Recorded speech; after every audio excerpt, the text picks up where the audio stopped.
عزیز وقار، آئیے نا خوبصورت خطاب سنتے ہیں۔ نعرہ تکبیر! ایک گل نہیں ہے پروفیسر صاحب نے نہیں بولی کہ 15 یا 20 منٹ 25 منٹ دا حد تو زیادہ خطاب ہے، کیونکہ 2 خطاب ہے نعت خوانی، ٹائم تھوڑا ہونا لینا کہ تسی جی ذوق تو سی نہ پیدا کیتا تے گل بڑھتی نظر نہیں آتی۔ میں ہن پنجابی بولاں تو مڑ گل ٹھیک ہے۔ نعرہ تکبیر! نعرہ رسالہ! نعرہ حیدری! نعرہ غوثیہ! قابل صد احترام پروفیسر۔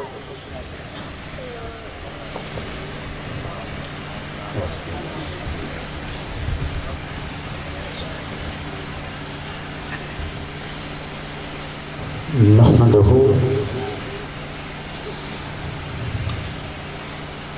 ونصلی ونسلم علی سیدنا و مولانا محمد صلی اللہ علیہ وسلم نبی الامین المکین الحنین المتین الرؤوف الرحیم، اما بعد فاعوذ باللہ من الشیطان الرجیم، بسم اللہ الرحمن الرحیم، ان اللہ وملائکتہ یصلون علی النبی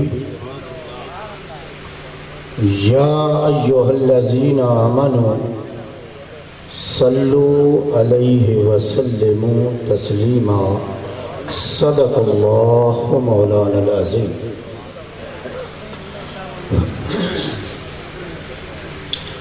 میں جو حمد و ثنا میں رہتا ہوں، میں جو حمد و ثنا میں رہتا ہوں، محفل آشنا میں رہتا ہوں، دھوپ غم کی ادھر نہیں آتی، سایہ مصطفیٰ میں رہتا ہوں۔ انتہائی واجب الاحترام علماء کرام، گرامی قدر نعت خواں حضرات، معززین علاقہ، یہ مہینہ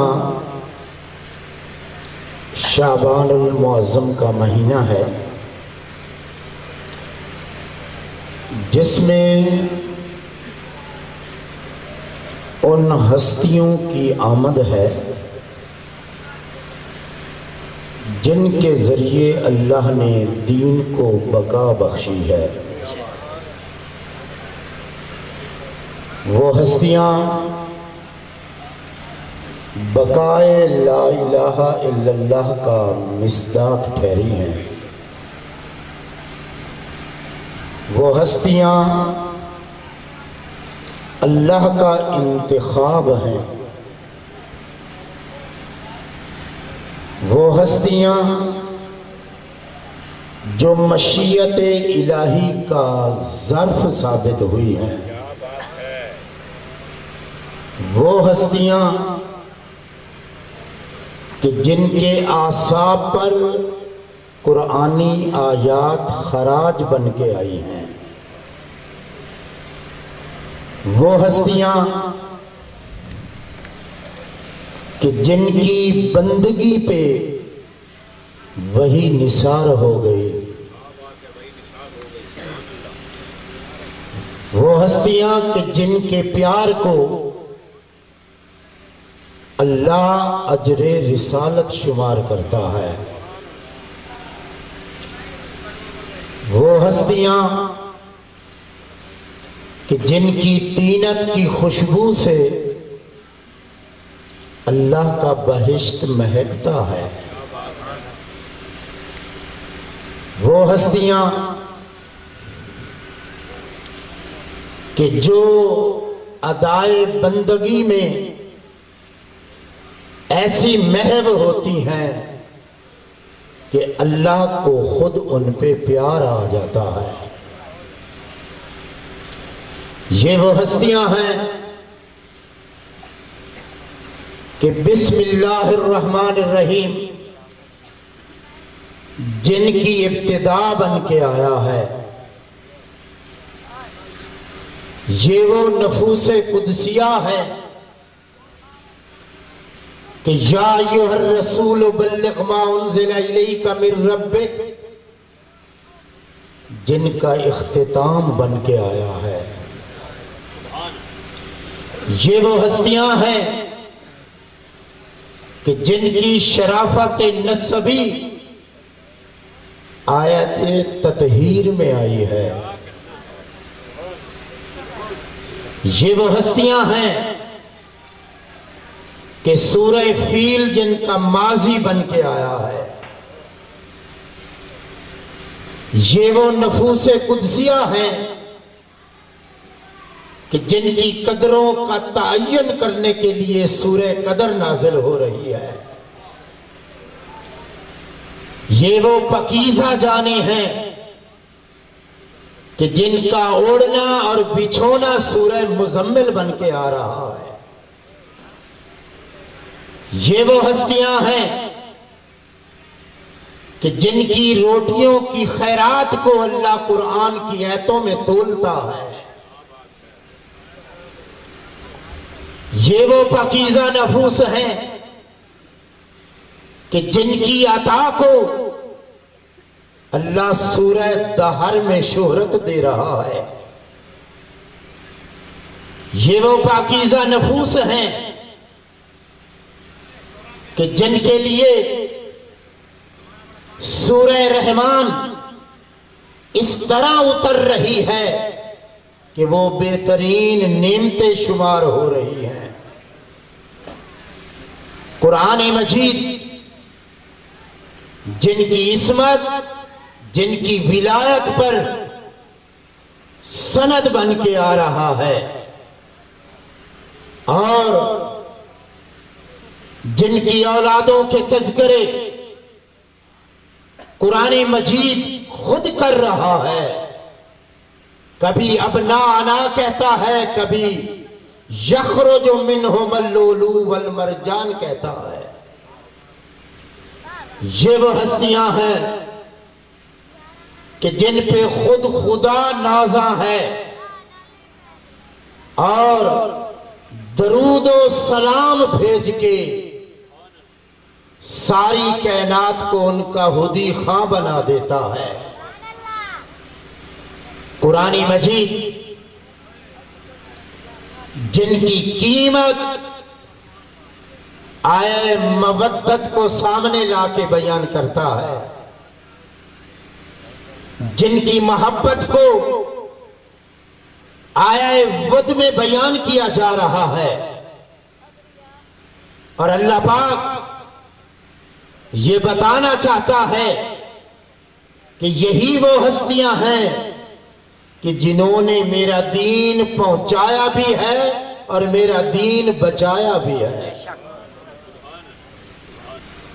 اللہ پاک ان ہستیوں کے جو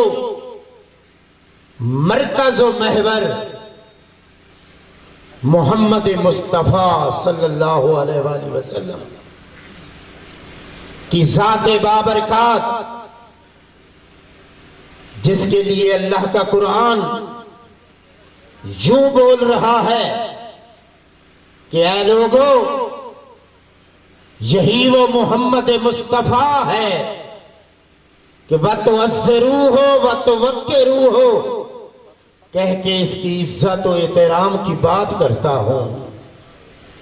یہی محمد مصطفیٰ ہے جس پر اپنے خزانوں کی کثرت اِنَّا أَعْطَيْنَاكَ الْكَوْثَرَ کی صورت میں نچھاور کرتا ہوں۔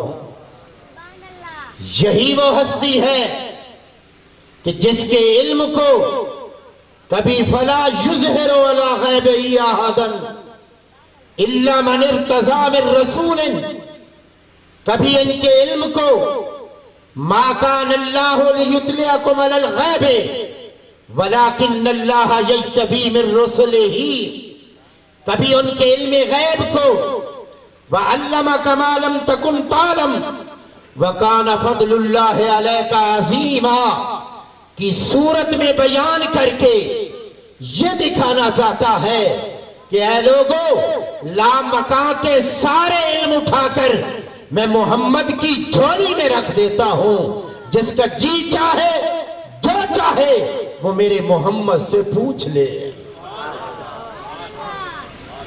کبھی محمد کی عظمت کو صلی اللہ علیہ وآلہ وسلم یوں بیان کرتا ہے کہ لَقَدْ كَانَ لَكُمْ فِي رَسُولِ اللَّهِ أُسْوَةٌ حَسَنَةٌ کہ لوگوں صحب اسوہ حسنہ وہ محمد مصطفیٰ ہے۔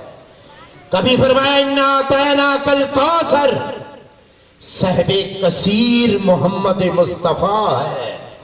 کبھی فرمایا وَإِنَّكَ لَعَلَىٰ خُلُقٍ عَظِيمٍ، صحب مظہر خلق عظیم وہ محمد مصطفیٰ ہے۔ کبھی ارشاد فرمایا وَلَسَوْفَ يُعْطِيكَ رَبُّكَ فَتَرْضَىٰ، صحب شفیع روز جزا وہ محمد مصطفیٰ ہے۔ کبھی ارشاد فرمایا کہ لوگو سبحان الذی اسریٰ بعبدہ، صحب معراج یہ محمد مصطفیٰ ہے۔ کبھی ارشاد فرمایا کہ ثم دنا فتدلی فکان قاب قوسین، صحب او ادنا وہ محمد مصطفیٰ ہے۔ قرآن مجید بول رہا ہے کہ یا ایھا المزمل قم اللیل، کہ لوگو کالی کملی والا یہ محمد مصطفیٰ ہے۔ کبھی فرمایا